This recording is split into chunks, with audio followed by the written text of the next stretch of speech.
বিমানবন্দর এলাকায় নির্মাণ হচ্ছে বাংলাদেশের সবচেয়ে বড় এবং আধুনিক সুযোগ সুবিধা সম্বলিত আন্ডারপাস। নির্মাণাধীন এই আন্ডারপাসটিতে 9টি প্রবেশ ও বহির্গমন পথ থাকবে। এগুলো হলো হজ ক্যাম্প, আশকোনা, বিমানবন্দর রেলওয়ে স্টেশন, বিআরটি স্টেশন, বিমানবন্দর টার্মিনাল 1, 2 এবং 3, বিমানবন্দর উত্তর গেট, দক্ষিণ গেট এবং এমআরটি স্টেশন। প্রস্তাবিত আন্ডারপাস ব্যবহার করে হজ ক্যাম্প থেকে সরাসরি বিমানবন্দরের টার্মিনালে যাওয়া যাবে। আবার বিমানবন্দর টার্মিনাল থেকে সরাসরি বিআরটিএ ও মেট্রো রেল স্টেশনে যাওয়া যাবে। আজকের ভিডিওতে বিমানবন্দর আন্ডারপাসের কাজের অগ্রগতি এবং এর বিভিন্ন বিষয়গুলি তুলে ধরব। প্রথম যারা ভিডিও দেখছেন, দেশের মেগা প্রকল্পগুলির খবর জানতে তারা চাইলে এই চ্যানেলটি সাবস্ক্রাইব করতে পারেন। বিমানবন্দর সামনের এই সড়কটি ঢাকা ময়মনসিংহ মহাসড়কের অংশ।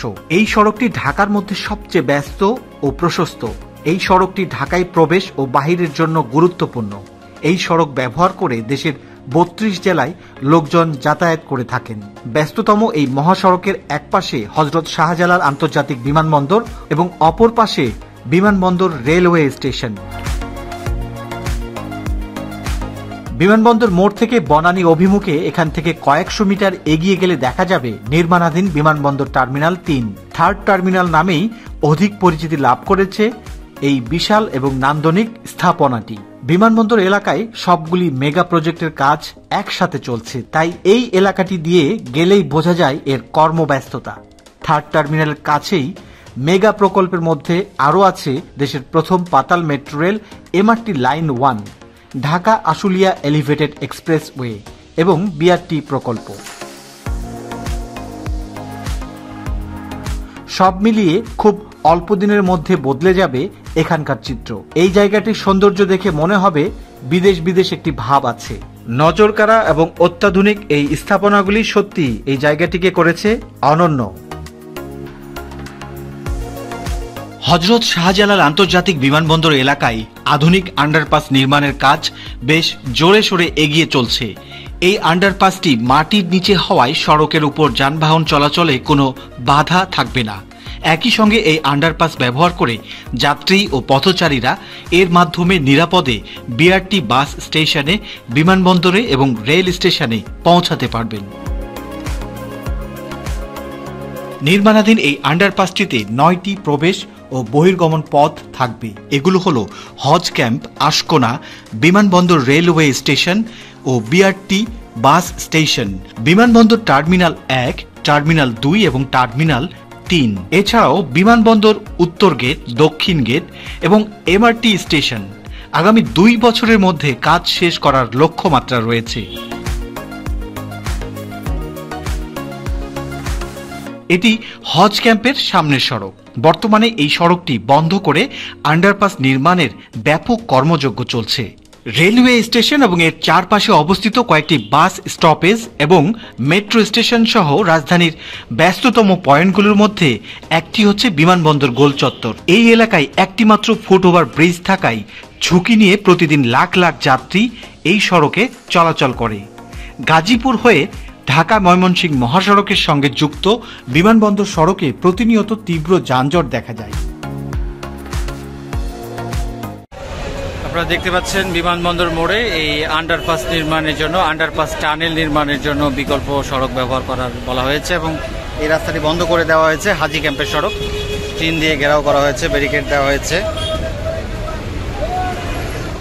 ফুট ওভার ব্রিজ অপ্রতুল হওয়ায় বিপুল সংখ্যক যাত্রী ও পথচারী এর নিচ দিয়েই রাস্তা পার হওয়ার চেষ্টা করে, বিধায় এই জায়গায় প্রায়ই তীব্র যানজট সৃষ্টি হয়, ঘটে দুর্ঘটনা।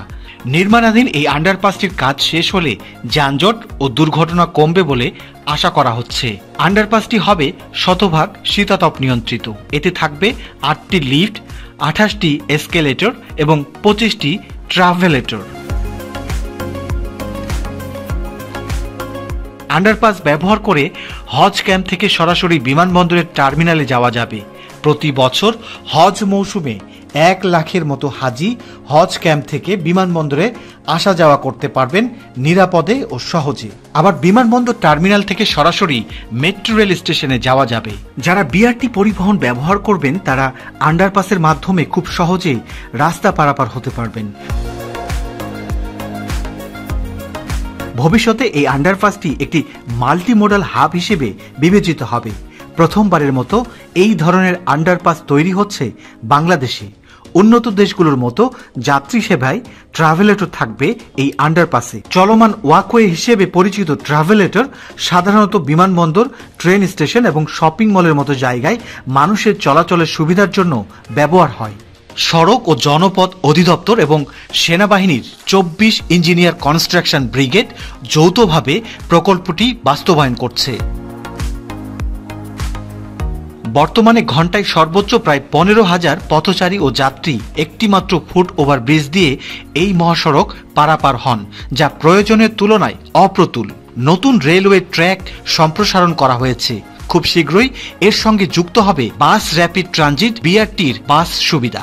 এছাড়া MRT-1 বাস্তবায়ন হলে এই এলাকায় যাত্রী চাপ আরও বাড়বে। এসব প্রকল্পের কাজ শেষ হলে প্রতিদিন প্রায় 3,70,000 যাত্রী এই এলাকায় চলাচল করবে। এই বিপুল পরিমাণ মানুষের বড় একটি অংশ নির্মাণাধীন এই আন্ডারপাসের সুবিধা নেবেন।